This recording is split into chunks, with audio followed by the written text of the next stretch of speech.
She's a disaster. Joining me now, John Zody. He's the chairman of the Indiana Democratic Party. Good morning, sir. Good morning, Carol. How are you? I'm good. So you just heard Donald Trump. Effective?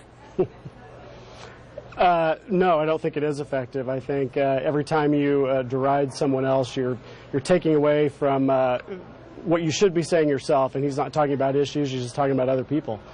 Yeah, but it works for him. It's been very effective for Donald Trump to talk this way. So you're saying that Hillary Clinton shouldn't fight back in a similar fashion?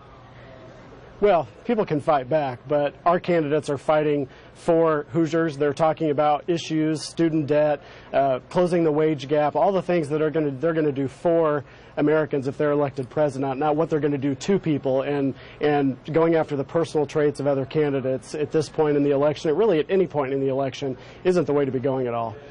But don't you think that perhaps Hillary Clinton, if she is the nominee, will have to fight back in a similar fashion against Donald Trump if he is indeed the nominee?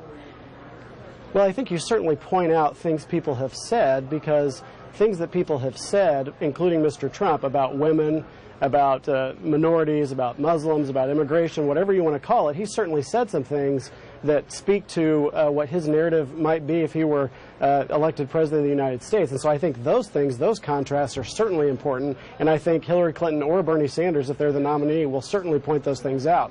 But at the same time, you've got to talk to people about your vision for the country. Donald Trump's not talking about a vision, he's talking about other people.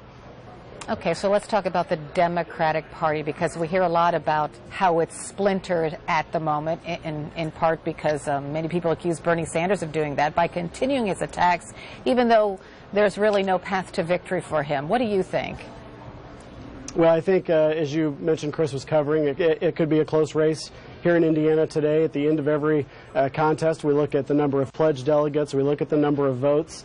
Again, Bernie Sanders and Hillary Clinton have both been here over the last couple of weeks. We've had almost 300,000 people in the state of Indiana participate in the early voting process, which is phenomenal. Part of my job, part of the job of any election or campaign or political activist, is to make sure people get out and vote and have the right information to do it. That has been happening here in the state of Indiana, and it's great. So as we move toward the polls closing at 6 o'clock today, we'll see what happens, but I know a lot of people have gotten involved. Clinton and Sanders are both bringing new people into the party, and that's something that I speaks very well for our chances in November. I wanted to talk about the governor's race in Indiana for just a second, because as you know, Governor Pence threw his support behind Senator Ted Cruz. Do you think that will help Cruz? I know you're a Democrat, but do you think that will help Cruz? Will it play a factor in the race for governor in the state of Indiana? No, well, I first don't think it helps Senator Cruz at all. I don't think it'll matter in the race for governor. Mike Pence, all on his own, is a sitting incumbent governor below 50% in the polls.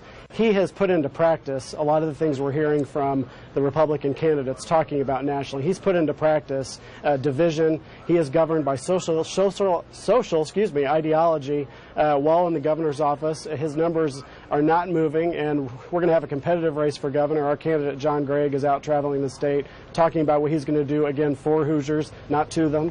And so I think we are going to have a very competitive race here for governor, and I think it's bolstered both by John Gregg's vision and also by the fact that Mike Pence has shown that he will govern by ideology instead of what's best for the people of Indiana. All right, John Zody, thanks so much. That shaky shot you're looking at on your right, Bernie Sanders is behind those